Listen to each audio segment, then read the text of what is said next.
Et si pour mieux apprendre à l'école, il fallait parfois sortir de la classe?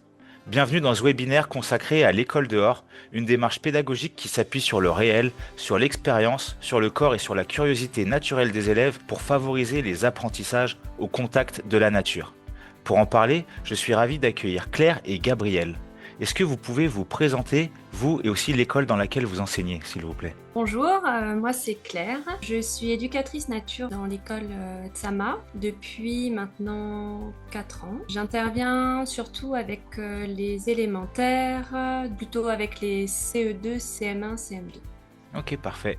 Et bonjour, moi c'est Gabrielle. Moi j'interviens donc dans la même école à Tsama, dans la classe des maternelles et la classe de CP-CE1. Je suis intervenue aussi un petit peu au cours des années sur les plus grands jusqu'au CM2, mais actuellement je suis plus qu'avec les CP-CE1. Les objectifs de ce webinaire-là, ça va être de découvrir la démarche école dehors et ses bénéfices. Ça va être aussi de présenter des exemples concrets, que ce soit justement en cycle 1, 2 ou 3, pour bien montrer que c'est accessible. Et enfin, d'offrir des ressources, des conseils ou des leviers pour pouvoir démarrer rapidement. Et avant qu'on puisse qu'on commence par la question d'introduction, est-ce que vous pouvez juste dire un petit peu en quoi le contexte de Tsama aussi il favorise l'école dehors? Parce qu'il y a justement une répartition entre le temps de classe dedans et dehors qui est spécifique à votre école. Alors l'école Tsama c'est une école alternative et qui passe 50% du temps dehors. Donc chaque classe sort la moitié du temps. Et l'autre partie se fait en classe. Pourquoi l'école dehors? Pourquoi est-ce que c'est important aujourd'hui, à votre avis, de faire sortir les élèves? D'après moi, les enfants et les adultes de nos jours ne connaissent plus vraiment la nature qui les entoure. On parle de beaucoup de personnes qui sont déconnectées de cette nature. Et en fait, les gens ne comprennent pas forcément les enjeux écologiques qui nous touchent, qui touchent toute la planète. Et donc, en emmenant les enfants dehors, dès leur plus jeune âge, en fait, nous favorisons l'émerveillement et la compréhension de l'environnement. Et c'est dans le but de leur faire aimer cette nature et de leur donner envie d'en prendre soin. Je rejoins Claire, ça permet aux enfants de comprendre l'environnement dans lequel ils vivent et d'avoir envie de le protéger. Et ça apporte aussi aux enfants du mouvement et du coup ça permet d'être plus concentré en classe, de faire du lien aussi avec des choses réelles plutôt qu'être dans l'apprentissage abstrait. Ouais, c'est super, ça fait le lien justement avec la deuxième question, c'est quels sont selon vous les deux, trois bénéfices majeurs de l'école dehors? Bah voilà, donc pour moi, il y a vraiment un bénéfice au niveau de la concentration, au niveau de la confiance en soi aussi, parce que ça permet vraiment d'apprendre à se connaître soi-même, ses limites, ses besoins et le lien qu'on a avec l'extérieur, avec la nature. Ça permet aussi aux enfants d'être en lien beaucoup entre eux et donc de développer des compétences sociales qui sont majeures pour la société d'aujourd'hui d'entraide et de coopération. Je rajouterais aussi que le fait d'être dehors, ça stimule leur créativité, leur imagination, leur curiosité. Et en fait, on va partir de ces choses-là pour travailler des notions plus scolaires, mais voilà, tout en continuant de favoriser cette curiosité, cette créativité. J'ajouterais aussi que ça les rend endurants et résistants. On entend souvent que ça développe le système immunitaire et moi j'ai vraiment l'impression que nos enfants de l'école sont peu malades et ont une résistance au froid qui s'accroît au fil du temps. La troisième question, c'est en quoi l'école dehors répond-elle aux besoins des enfants d'aujourd'hui? Et si vous pouvez aussi glisser en même temps, c'est quoi, vous, votre porte d'entrée dans l'école dehors? Est-ce que vous avez eu un déclic ou quelque chose comme ça à partager? Pour moi, le besoin principal des enfants d'aujourd'hui, c'est de bouger. Ils ont besoin d'être en action et aussi de comprendre ce qu'ils font. Je trouve que l'école dehors, ça répond bien à ce besoin justement de mouvement et ça favorise aussi leur motricité. Enfin, c'est lié, voilà, la motricité fine, mais aussi globale. Moi, ma porte d'entrée, en fait, j'ai fait une reconversion professionnelle et c'était suite à une remise en question personnelle. Et le fait d'avoir emmené mes enfants un jour dans une action de sensibilisation à la pollution des rivières. On a ramassé des déchets au bord d'un cours d'eau. Et j'ai vu en fait l'impact que ça laissait chez mes enfants pendant les semaines, les mois qui ont suivi, où ils voulaient ramasser tous les déchets qu'on trouvait tout le temps partout. Et je me suis dit, mais en fait, quand on parle de l'environnement, de l'écologie avec des adultes, j'ai l'impression on a les gens qui sont déjà sensibilisés et puis il y a ceux qui n'ont pas trop envie d'en entendre parler. Et je trouvais que c'était difficile des fois de faire changer un peu les habitudes chez des adultes. Alors qu'en fait, chez des enfants, vu qu'ils sont, bah, c'est un peu des éponges, ils apprennent finalement tout ce qu'on leur dit, tout ce qu'on leur montre. Et je me suis dit que c'était peut-être là la porte d'entrée pour essayer de sensibiliser le plus de monde. C'est comme ça que j'ai cherché une manière de faire ça au quotidien. Pour les enfants d'aujourd'hui, je suis d'accord. En fait, c'est vraiment un besoin de mouvement et de sortir des écrans et de voir le monde réel et d'expérimenter aussi. Alors moi, ma porte d'entrée, elle s'est faite un peu directement. Disons que j'ai toujours voulu faire de l'animation nature. Depuis toute petite, j'ai passé mon enfance dehors aussi, dans les jardins et tout ça. Donc, c'était assez naturel pour moi finalement. En fait, je suis arrivée donc, j'ai travaillé en animation nature et je suis arrivée dans l'école un peu par hasard de par mon métier. Et depuis, ça m'a fait changer beaucoup la vision des choses avec. Je regarde les enfants différemment et là où avant, je faisais vraiment de l'éducation à l'environnement où en fait, j'apportais des connaissances. Là, j'essaie vraiment de leur ramener plus d'expérimentation et de vivre des choses, de vivre des sensations, de vivre des émotions dans la nature. Et j'ai l'impression que ça a encore plus d'impact pour eux. Ça s'ancre encore plus. Et le fait surtout de les avoir en continu et pas seulement ponctuellement dans des classes de découverte, ça apporte des choses beaucoup plus profondes pour eux. Bah, merci pour vos témoignages en tout cas. Du coup, on va passer à la question un petit peu plus définition. Donc pour vous, c'est quoi concrètement l'école dehors? Est-ce que vous auriez une définition en quelques mots? Est-ce que vous avez envie d'illustrer ça plutôt avec des certaines pratiques que ça regroupe? Pour moi, l'école dehors, c'est l'apprentissage des compétences sociales, émotionnelles et cognitives dans la nature. Et ce que ça regroupe, je dirais qu'il y a trois grandes catégories dans l'école dehors. Donc c'est tout ce qui est classe dehors, l'apprentissage des fondamentaux, mais en extérieur. Il y a la partie jeu libre, où là justement ils vont expérimenter, découvrir, s'émerveiller, se questionner aussi. Et la dernière catégorie, c'est plus la connexion à la nature qu'on va accompagner avec des rituels. On peut citer par exemple l'arbre ami, où en fait ils vont passer entre 15 et 20 minutes de méditation à un arbre. C'est un temps où ils prennent vraiment la liberté d'observer, d'écouter, de sentir. Un autre rituel aussi, souvent qui suit l'arbre ami, ça va être les gratitudes. Gratitude à la nature. Donc, qu'est-ce qu'on a envie de remercier aujourd'hui? Gabriel, pour toi, c'est quoi la définition de l'école dehors et ça recouvre quel type de pratique? Claire a très bien défini les choses.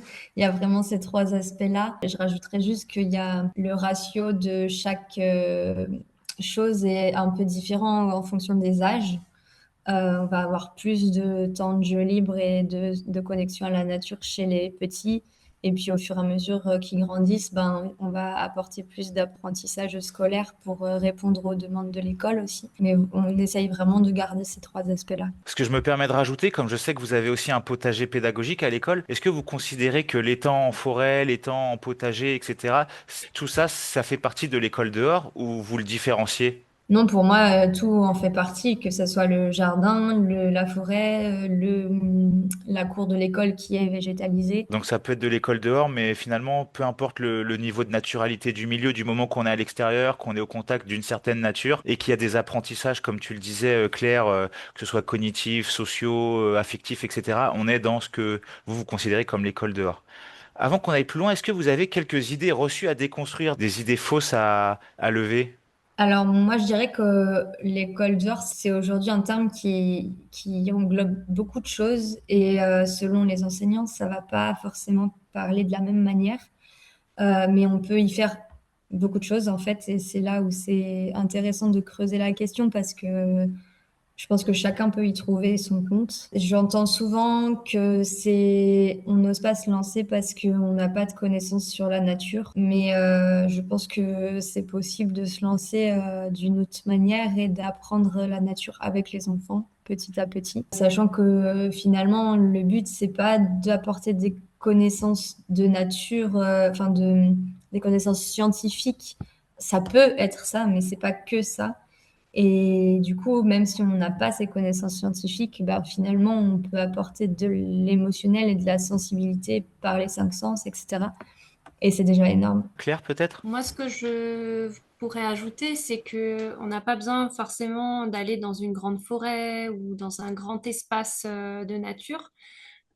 Comme on le disait, on peut déjà faire l'école dehors dans la cour si on a un petit coin, un peu de d'herbes, de plantes, d'arbres. Voilà, ça peut commencer par là sans forcément devoir sortir loin et voilà, traverser une ville ou prendre un bus, je sais pas. Enfin, on peut trouver de la nature sur un balcon. Donc en fait, dans une cour d'école, on peut mettre un peu de nature et déjà faire de l'école dehors.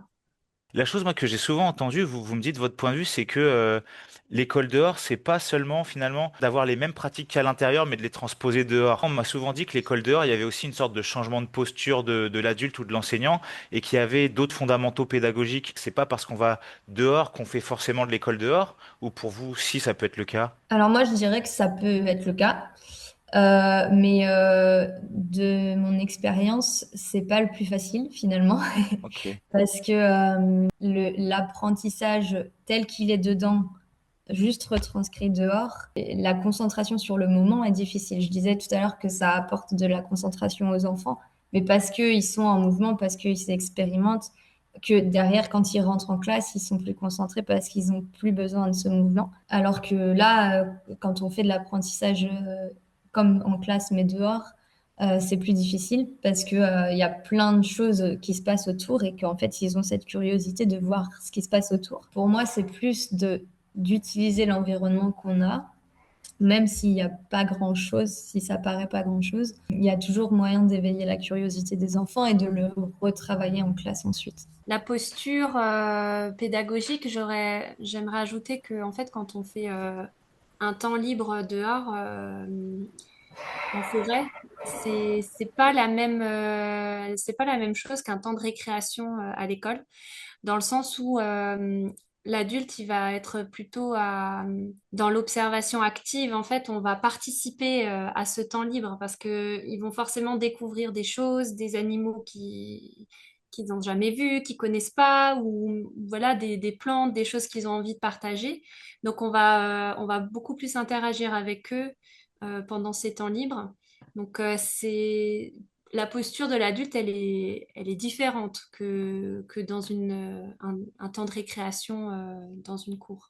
Je suis tout à fait d'accord avec toi et justement, ça nous amène à passer sur notre troisième partie qui concerne les fondamentaux pédagogiques. Quelle posture pédagogique vous mobilisez, vous, à l'école dehors? C'est quoi un petit peu votre posture en tant qu'adulte? Comment est-ce qu'on peut trouver finalement un équilibre entre la liberté, l'exploration, poser un cadre, etc. Au niveau des postures, c'est ce que je disais avant, donc ça va être plus de l'observation active, de rebondir sur ce qu'ils ont découvert, leurs questions, pour justement faire après un temps d'apprentissage, que ce soit en intérieur ou en extérieur. Donc ça va être beaucoup plus sollicitant pour l'adulte. Et j'aurais tendance à dire qu'en fait, dans ces moments-là, l'adulte et l'enfant apprennent en même temps, en fait. On apprend les uns des autres. Donc c'est une pédagogie un peu voilà, ça éveille aussi des choses chez l'adulte qu'on ne partagerait pas autrement, je dirais. Et juste pour l'illustrer avec un petit exemple, on imagine que tu as préparé une séance d'école dehors, donc tu as quand même des objectifs d'apprentissage. Et comment tu gères cette marge-là justement un petit peu entre toi, où est-ce que tu as envie d'amener les élèves et ce qui va se passer au moment de cette séance-là avec ce qu'apporte l'environnement? Est-ce que justement ça, c'est des questions que tu te poses, c'est une posture que tu as réfléchi où tu te dis, bah là, ils ont besoin de ça, c'est très intéressant, donc je sais que je vais prendre un temps pour rebondir sur ça, ou alors ça, tu sais que tu vas pouvoir faire du lien pour les ramener petit à petit. Comment ça se passe en tant qu'enseignante quand tu as un groupe classe dehors, justement? Je dirais que ça va dépendre du sujet. Si j'ai la matière à rebondir sur leurs questions, sur leurs découvertes, dans l'immédiat, on va le faire tout de suite. Aussi, si je sens que c'est important pour eux, qu'on en parle, ils ont besoin de réponses ou ils ont besoin de comprendre des choses, on va prendre le temps. Si maintenant j'ai pas forcément toutes les réponses en main ou les supports qui seraient adaptés pour leur expliquer ou leur présenter voilà leur découverte, je vais plutôt différer, leur dire la semaine prochaine, si vous voulez, on en reparle et puis j'emmènerai les guides qu'il faut pour vous expliquer pourquoi ça se passe comme ça. Donc voilà, je dirais que ça va dépendre du sujet et du temps aussi qu'on a, parce que c'est vrai que euh, on a un programme, on se fixe quand même un programme pour la journée. Il y a des choses qui sont flexibles et puis bon, il y a toujours le moment du repas, le moment de rentrer le soir où là, on peut pas déborder. Enfin, il y a des moments, voilà, il faut aussi qu'ils comprennent que peut-être là, on n'a pas le temps, mais on en reparlera la prochaine fois. Le programme en élémentaire sur le vivant et questionner le monde, il est assez souple en fait dans l'éducation nationale. Il n'y a pas enfin, il y a des grandes lignes, mais à l'intérieur, on peut quand même choisir les thèmes qu'on a envie d'aborder, si on a envie de parler plutôt des animaux, des végétaux, du cycle de vie d'un arbre ou d'un ver de terre. Enfin, je dirais que sur le cycle, si on raisonne en cycle et pas en année, comme on a les enfants, nous à l'école en tout cas, on les a pendant plusieurs années, on peut se permettre de se dire cette année on va s'intéresser plus aux animaux et l'année prochaine on parlera plus des végétaux. Enfin voilà, on a cette flexibilité aussi au sein du programme qui nous impose pas des, euh, des apprentissages stricts comme ce serait le cas en français ou en mathématiques. Pour moi, je pense que c'est important aussi que les enfants ils comprennent ça aussi, qu'il y a des moments où on peut faire un peu comme on veut, et puis d'autres moments où il y a un cadre, il faut le respecter. Et finalement, ça se ressent aussi en fait dans les apprentissages parce que, euh, par exemple, si je suis en train de faire une activité de maths en extérieur et qu'il y a une petite bête qui passe, on va prendre le temps de l'observer. L'activité va peut-être déborder un petit peu du coup parce qu'on va reprendre que après. Mais je vais aussi leur dire, ok, là, on prend le temps de l'observer parce qu'elle est là. Mais par contre, toutes les questions que vous avez sur cette petite bête, on en parlera plus tard. Et alors, mais par contre, c'est important de vraiment prendre le temps derrière d'en reparler pour pas tuer cette curiosité qu'ils avaient à ce moment-là. Alors, une grosse question qui est peut-être centrale, notamment chez les enseignants débutants, c'est comment est-ce qu'on gère la question de la sécurité? Est-ce que vous avez soit des conseils ou soit des concepts généraux à nous partager sur la sécurité quand on fait classe dehors? Alors, je dirais que ça dépend de l'environnement. Nous, on va beaucoup en forêt domaniale.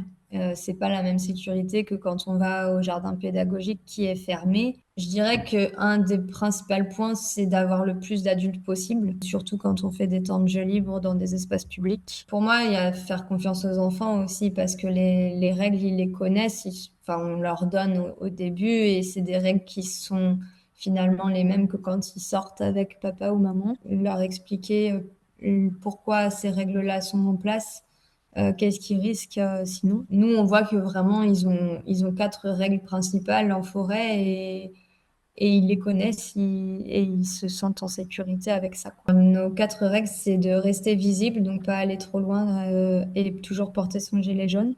Prendre soin de soi, donc ne pas faire attention à ne pas se mettre en danger quand on grimpe, quand on manipule des objets, etc. Prendre soin des autres et de la nature. Plus ça englobe plein de choses qu'ils savent en fait. Et la dernière, c'est par rapport à la taille des bâtons. Pour la manipulation des bâtons, on demande que le bâton soit pas plus grand que le bras, sauf pour des cabanes où ils peuvent le porter à plusieurs, parce que on a observé que quand le bâton dépasse leur bras, ils n'arrivent plus à le manipuler de manière aussi sécurisée. Il y a quand même une vigilance accrue à avoir.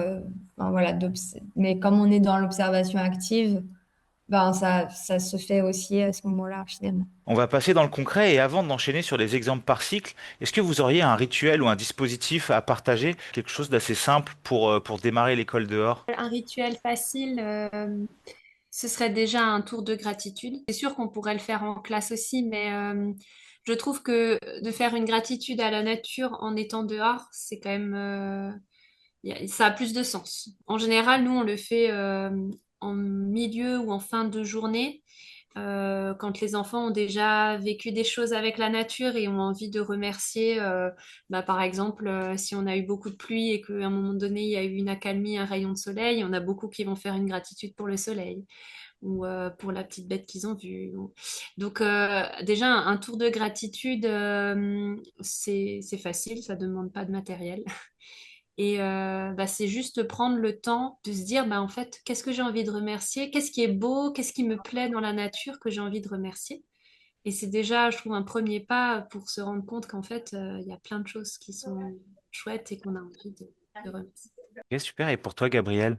Donc moi, je dirais que pour le côté sensoriel, c'est assez facile de faire un cercle et de passer chaque sens un par un avec les enfants pour prendre le temps de percevoir la nature de différentes manières. Ça va pas forcément marcher tout de suite parce que c'est une habitude à prendre pour les enfants et ça permet derrière d'enchaîner par exemple avec la gratitude parce que du coup on aura entendu des choses particulières, on aura observé des choses. Et pour partir plus sur un apprentissage, je dirais que prendre un jeu de maths ou de français qui soit un peu dans le mouvement où il faut peut-être aller chercher des étiquettes ou des choses comme ça et se mettre dehors dans la cour, c'est déjà un début. Et c'est du matériel que l'enseignant connaît. Ok, super, merci beaucoup. Donc on va passer aux questions sur les exemples concrets par cycle. On va commencer par le cycle 1 du coup. Donc ça peut être soit des activités qui intègrent des apprentissages du programme, comme le langage, la motricité, le vivre ensemble, etc. Ou quelque chose plutôt de l'ordre de l'apprentissage informel, de l'observation, peu importe, mais des choses qui marchent bien avec les petits pour vous. En cycle 1, on fait des apprentissages de langage et de maths. Alors les maths, ça va être de la manipulation de marrons, de cailloux, de bâtons pour compter, pour commencer à voir les additions. En langage, on travaille le vocabulaire de la forêt, les lettres aussi grâce au lien avec le vocabulaire de la forêt. On a mis en place cette année le cahier de la nature où en fait on prend des photos au fur et à mesure de la journée, que ça soit en activité ou en jeu libre, principalement en jeu libre pour que ça parte vraiment des expériences des enfants. On prend des photos et en classe, il y a un temps qui est pris avec un adulte pour... les photos sont imprimées et on en rediscute et les enfants font de la dictée à l'adulte pour raconter à quoi correspond cette photo. Et ça permet de remobiliser ce qui a été fait dehors. Il y a aussi beaucoup de gestes d'écriture qui est possible de travailler dehors parce que il faut, à cet âge-là, on muscle le poignet, on fait de la motricité fine. Et ça, on peut en faire beaucoup dehors. Donc, il y a vraiment de quoi faire. Et Ok. on fait aussi de l'apprentissage nature, du coup, avec des premiers, enfin voilà, les cycles de vie des plantes, des animaux, la reconnaissance de certaines plantes. En langage, ce qui fonctionne bien aussi, c'est d'aller explorer un nouvel endroit avec un petit groupe.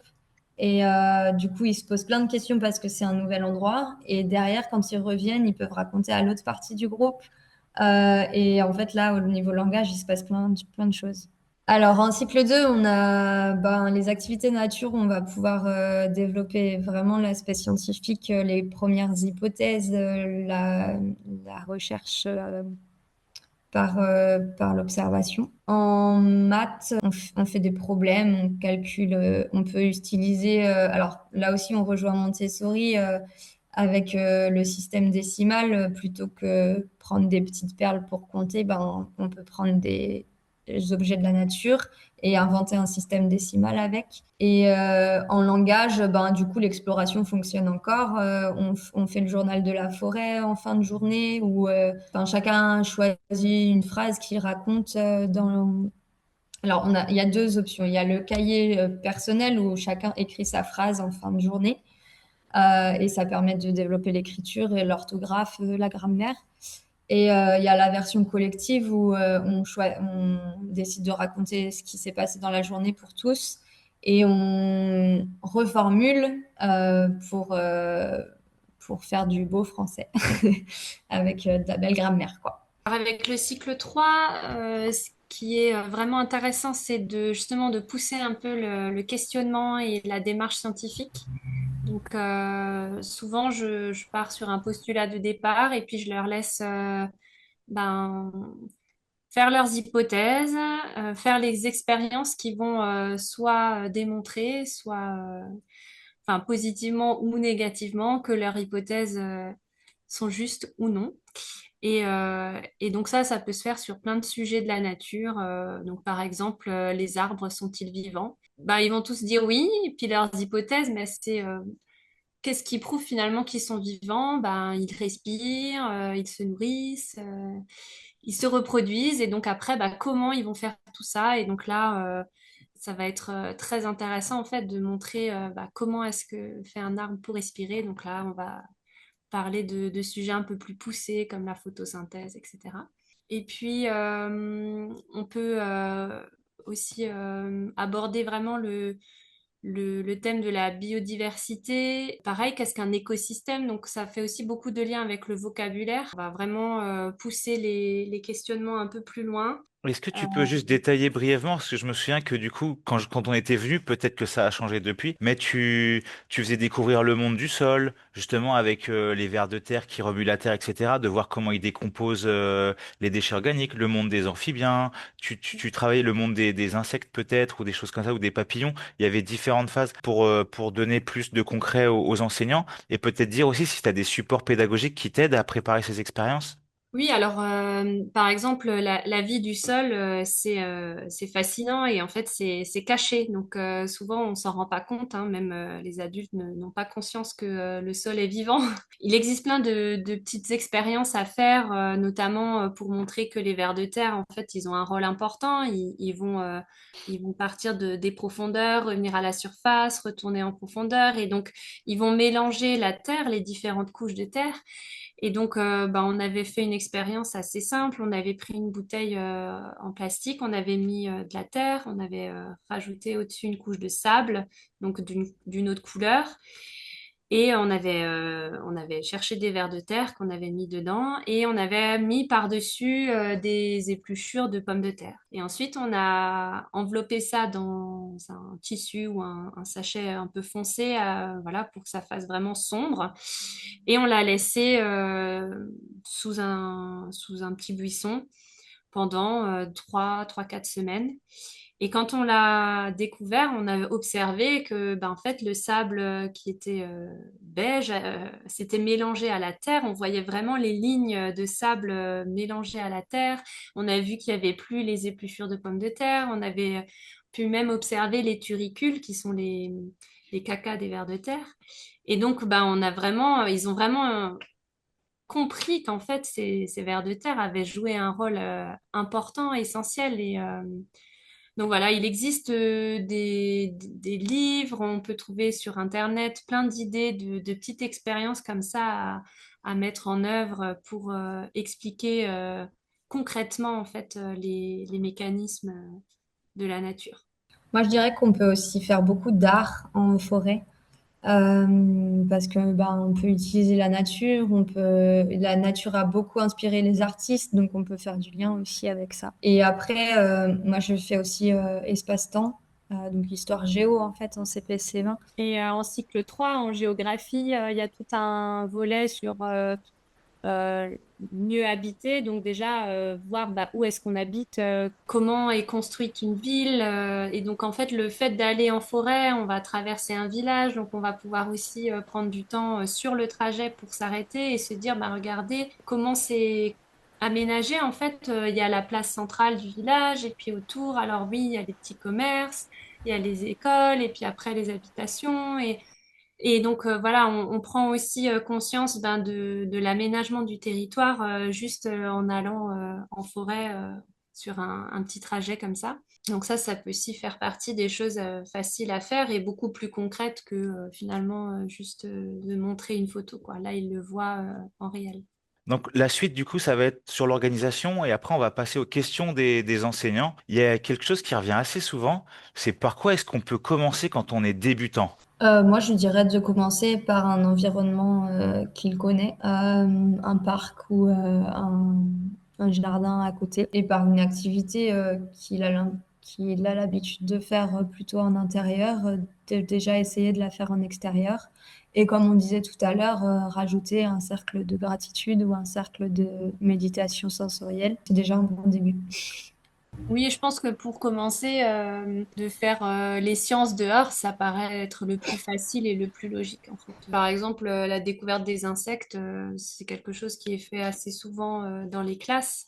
Bah, là, on peut les observer en vrai. Ils peuvent aller dans un jardin avec des petites boîtes loupes, récupérer chacun un insecte et pouvoir l'observer, bah, combien il a de pattes, son corps, en combien de parties, etc. Donc, ça, c'est assez facile à faire. La prochaine question, elle est peut-être un petit peu plus rapide. C'est, à votre avis, c'est quoi une fréquence réaliste mais qui sert à vraiment ancrer les apprentissages dehors?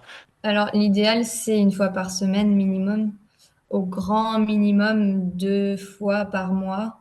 Après, la régularité, c'est bien, mais une fois par mois, en fait, c'est pas assez fréquent pour les enfants. Donc, l'idéal, c'est vraiment une fois par semaine. Et une demi-journée, même, ça suffit. Enfin, une Mhm. journée entière, ça demande tout de suite une logistique un peu plus importante avec le repas et tout ça. Donc, c'est déjà une demi-journée par semaine, c'est déjà chouette. Parce qu'en fait, quand on sort, souvent, ça peut faire peur de sortir avec un groupe parce que souvent, ça va être l'excitation parce que c'est nouveau. Mais le fait que c'est régulier, ben, du coup, ça apaise cette chose-là et ça devient une habitude pour les enfants. Je voudrais rajouter d'essayer de garder le rythme là une fois par semaine, même en hiver, enfin toute l'année, et même quand il pleut. Parce que c'est vrai que souvent les adultes, on est un peu réticents à sortir quand il pleut beaucoup ou quand il fait très froid.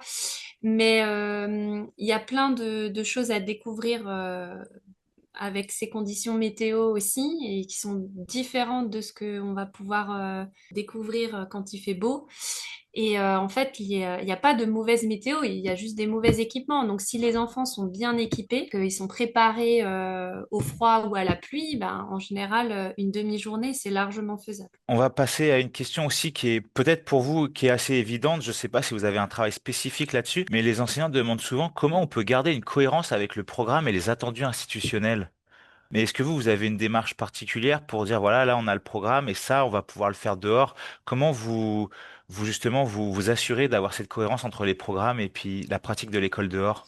Alors, je dirais qu'il y a, par exemple, en français, en maths, on a les leçons qui sont faites en classe et la pratique qui est plutôt faite en extérieur, par exemple. Et après, ben, en fait, comme on l'a expliqué avant, le programme, on le fait aussi dehors, c'est-à-dire que les sciences, on peut les faire dehors, l'art, on peut le faire dehors, on va développer énormément de langage, on va faire de l'activité physique, donc il y a aussi beaucoup d'aspects de l'EPS qui est développé en école dehors. Donc finalement, le programme, si on lit bien les lignes, il y a des choses qui sont faites dehors. Et comme tu dis, du coup, il y a peut-être l'aspect où les leçons d'apprentissage vont être faites en classe dans un contexte scolaire. Et après, ce qui va être de l'ordre du renforcement ou de l'exercice, ça va pouvoir se faire ensuite dans un second temps à l'extérieur. Et toi, Claire, est-ce que en cycle 3, il y a une autre manière d'aborder justement ce rapport entre l'école dehors et le programme, ou pour toi, ça te paraît pas du tout être une contrainte? Non, c'est pas une contrainte. Après, c'est un peu différent parce que, bah, par exemple, en études de la langue, c'est quand même beaucoup de travail écrit.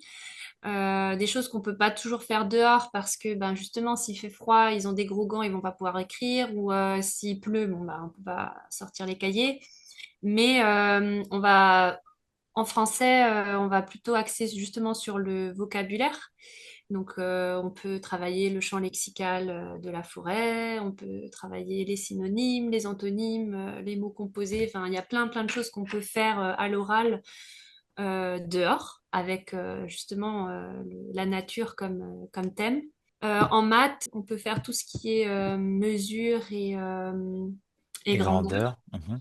Donc ça, c'est des choses assez faciles à faire finalement. Et puis ça a pas mal de sens aussi. Après, on va quand même plus différencier donc les enseignements en intérieur et les enseignements en extérieur. Enfin, les domaines qu'on va enseigner en extérieur, ce sera justement plutôt le vocabulaire et mesure et grandeur. Et puis après, ben, tout ce qui est voilà, géométrie, trace à la règle, le compas, on va pas faire dehors, par exemple. D'accord. Une autre question d'enseignant, c'est comment montrer que oui, l'école dehors, ce qu'on fait dehors, c'est du vrai travail. Et ça touche notamment la question des traces écrites. Est-ce que vous comprenez déjà cette question qu'on puisse demander en quoi c'est du vrai travail et comment on peut le retranscrire après dans le suivi des apprentissages? Alors, je comprends bien la question. Moi, je dirais que ça va dépendre de mes activités. En fait, ils ont un cahier de forêt. Donc, c'est un petit cahier de travaux pratiques avec une page blanche et une page à carreaux. Et ça va être vraiment le support des traces écrites pour les apprentissages dehors. Donc ça va être tant des dessins naturalistes sur ce qu'ils auront observé, découvert, que bah, ça peut être le moyen d'écrire par exemple les synonymes, les choses qu'ils ont travaillées dans la forêt, sur le thème de la forêt par exemple. Donc il y aura cette trace écrite-là. En sciences, j'utilise aussi beaucoup le cahier, mais aussi des supports, des fiches. On a des supports, des tablettes et on peut leur distribuer des fiches. Ils peuvent donc faire des travaux écrits. Du coup, on peut travailler sur fiche. C'est vrai que c'est problématique quand il pleut, mais le reste du temps, c'est possible. Chez les petits, par exemple, parfois, on fait des traces par photo parce que ben, ça peut montrer, je pense à l'inspection, par exemple, ça peut montrer qu'on a travaillé ces choses-là en pratique. Il n'y a pas de traces écrites pour l'enfant, mais il y a des traces de ce qui a été fait, quoi. On fait ça pour tous les cycles finalement. Les Oui. photos Ok. sont un très bon support de communication avec les parents. Il est important aussi que les familles soient au courant et soient rassurées pour que l'enfant vienne en toute confiance aussi. Parce que si les familles sont un peu dans la peur ou dans le doute, ben, en fait, l'enfant, il va le ressentir et lui-même va développer ça, alors que peut-être que ça se passerait très bien. Donc, je trouve que c'est important de discuter du projet avec les familles, de les informer, de les rassurer, de leur expliquer, voilà, le déroulement. Et puis, nous, ce qu'on fait aussi, c'est que, surtout avec les plus petits, mais après, même avec les plus grands, un peu moins souvent, on convie les familles parfois passer une journée avec nous.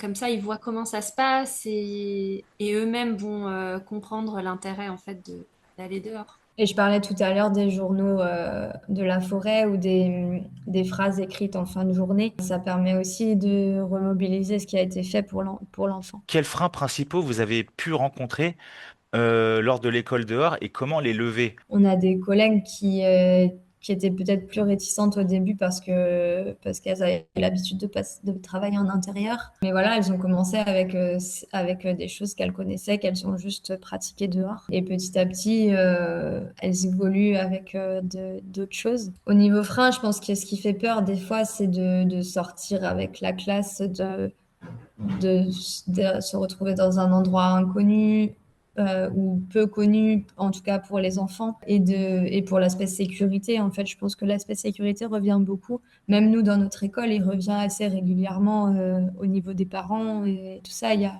C'est des choses qu'il faut retravailler régulièrement pour que tout le monde se sente en sécurité avec ça, quoi. J'aurais rebondi sur la même thématique de la sécurité, où finalement, déjà, si on connaît bien le milieu où on va, ça enlève quand même beaucoup d'inconnus. Donc ça, je pense que c'est vraiment la clé, c'est de bien maîtriser son environnement, de bien poser les limites. Et en fait, on le disait tout à l'heure, si les sorties sont régulières, bah, c'est des choses qui vont finalement être automatiques d'une séance à l'autre. Les règles, ils vont les comprendre, ils vont comprendre la limite de leur espace, même s'il n'y a pas une barrière, un grillage qui délimite cet espace. Et plus ça va être régulier, plus ça va être évident. Ensuite, j'ai une question hyper intéressante à laquelle j'avais pas pensé en préparant ce webinaire. C'était comment gérer les élèves qui ont du mal dehors. Parce que c'est vrai que quand on parle d'école dehors, on vante tout de suite les bienfaits de l'école dehors. Mais si on veut parler à tous les élèves, c'est vrai qu'il y en a peut-être qui ont du mal. Est-ce que vous savez, ça vous est arrivé d'avoir des élèves qui étaient pas forcément à l'aise dehors Et si oui, comment vous avez réussi à les intégrer dans les apprentissages ou dans cette pratique? Dehors, on a quand même toujours cette flexibilité que chacun aille à son rythme. Et donc, on n'est pas obligé de terminer tous l'activité en même temps. S'il y a des enfants qui ont un peu plus de difficultés ou qui sont moins à l'aise avec l'environnement ou les conditions extérieures, on va prendre du temps déjà pour le rassurer, pour le mettre en confiance, pour l'amener progressivement à se sentir bien. Je mise beaucoup sur l'effet de groupe, c'est-à-dire que les enfants qui ont un peu peur ou qui sont pas sûrs d'eux, vont voir les autres évoluer dans cet environnement et peut-être ils vont prendre quelques séances pour observer et puis petit à petit ils vont finalement faire pareil et ils vont faire, enfin ils vont y arriver quoi. Est-ce que c'est des profils que tu as pu voir, toi, justement, dans ta classe? Oui, même parfois chez les plus grands, effectivement, des enfants qui intègrent l'école en cours d'élémentaire, parfois on peut avoir des profils d'enfants qui n'ont pas l'habitude d'être dehors. Et on est aussi beaucoup dans la discussion et dans l'écoute avec les enfants. Donc, on leur dit bien que voilà, s'il y a des choses avec lesquelles ils sont pas à l'aise, il faut qu'ils viennent nous voir et on va essayer de leur expliquer, de leur montrer voilà, que ça peut bien se passer, que la nature n'est pas hostile et que donc oui, ça peut arriver même avec les plus grands. Après, j'imagine que Gabriel pourra plus témoigner pour les petits, Bien sûr. quelque chose de plus fréquent. Je dirais que finalement, ces difficultés-là, on les ressent plus chez les grands qui arrivent en cours de route parce qu'ils n'ont pas été habitués. Les petits, en général, ils sont pas très réticents à aller dehors. Mais ça peut arriver. On a quand même eu des enfants qui sont frileux, par exemple, et qui, du coup, c'est difficile pour eux au début de profiter, en fait, de la demi-journée dehors parce qu'ils sont pas bien. Donc, c'est vraiment de les accompagner à bien s'habiller, discuter avec les parents aussi pour qu'ils soient bien habillés, quitte à être trop couverts plus que pas assez. Je pense aussi aux enfants qui ont peur de se salir. Ça aussi, c'est vraiment un effet de groupe qui va aider parce que peu à peu, voir que les autres se salissent les mains et en ont rien à faire, et ben finalement, ok, peut-être que c'est pas grave. Et puis là, nous, en tant qu'adultes, moi je leur dis souvent, oui, tu t'es sali les mains, mais c'est pas grave, on les lavera tout à l'heure. Pour l'instant, tu vas continuer à jouer, tu vas les ressalir. Donc, et petit à petit, ils s'habituent finalement à ça. C'est très lié à comment les parents le vivent. Donc, c'est beaucoup d'accompagnement des parents là-dessus, parce que finalement, l'enfant reproduit ce qu'il connaît. Et après, on a des enfants qui sont chez les petits, c'est ça qui se voit le plus, c'est au niveau motricité. Parfois, le fait d'aller jusqu'à l'endroit de forêt, de se déplacer dans la forêt, c'est très éprouvant parce que ça demande beaucoup d'efforts au niveau motricité pour les tout petits. Mais là encore, ils évoluent à une vitesse grand V. Donc, On va rentrer dans la dernière partie.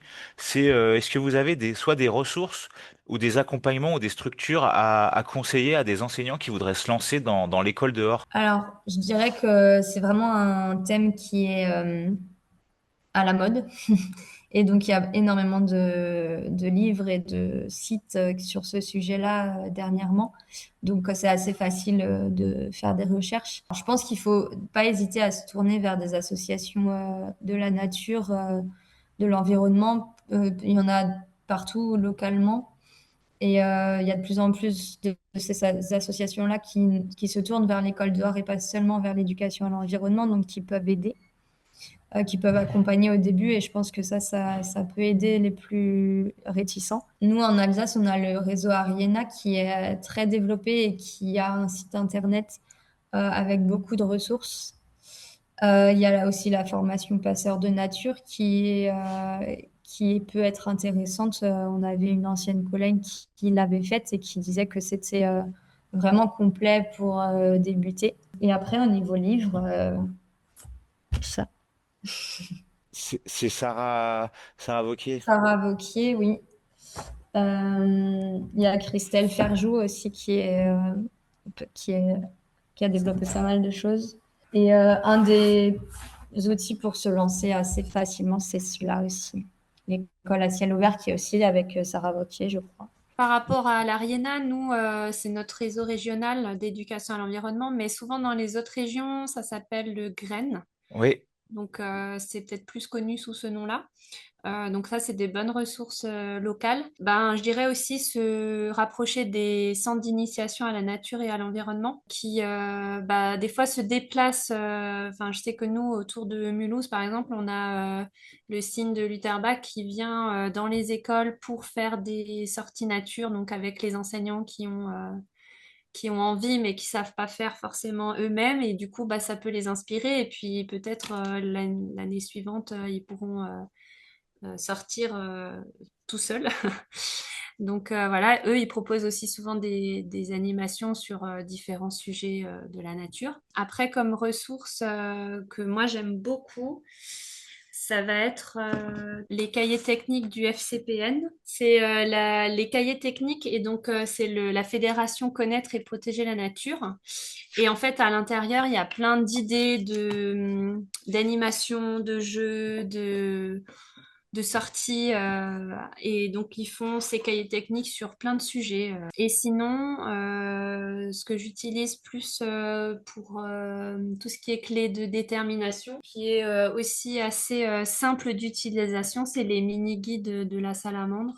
Ils existent aussi en format livre. On a plutôt les livres à l'école où ça regroupe plusieurs mini-guides sur un sujet, donc la forêt, les zones humides. Ah, et Gabriel, tu lui as mis le lien Ma Petite Forêt, c'est ça? Ma petite forêt, oui, c'est aussi un site internet où il y a des ressources pour se lancer. Ok, parfait. À mon tour, j'en profite pour glisser qu'avec GreenStep et Tsama, on a co-créé des ressources pédagogiques justement qui sont sur le site internet GreenStep Project, où vous allez retrouver des ressources qui permettent à la fois de partir faire l'école dehors pendant toute une journée, que ce soit avec le cycle 1, le cycle 2 ou le cycle 3, et que vous pouvez aussi piocher des ateliers ou des activités par-ci par-là en fonction que ce soit des jeux, que ce soit des choses qui travaillent plutôt les sens, plutôt les maths, plutôt le français. Donc n'hésitez pas à aller faire un tour. On mettra de toute façon toutes les ressources que vous avez dit et notamment celle de GreenStep aussi en description. Donc merci à toutes les deux. Merci à tous pour votre présence, votre écoute et votre engagement pour une école plus vivante, plus ouverte et plus ancrée dans le réel. On vous souhaite de belles expériences dehors et peut-être dès demain un premier pas hors de la classe.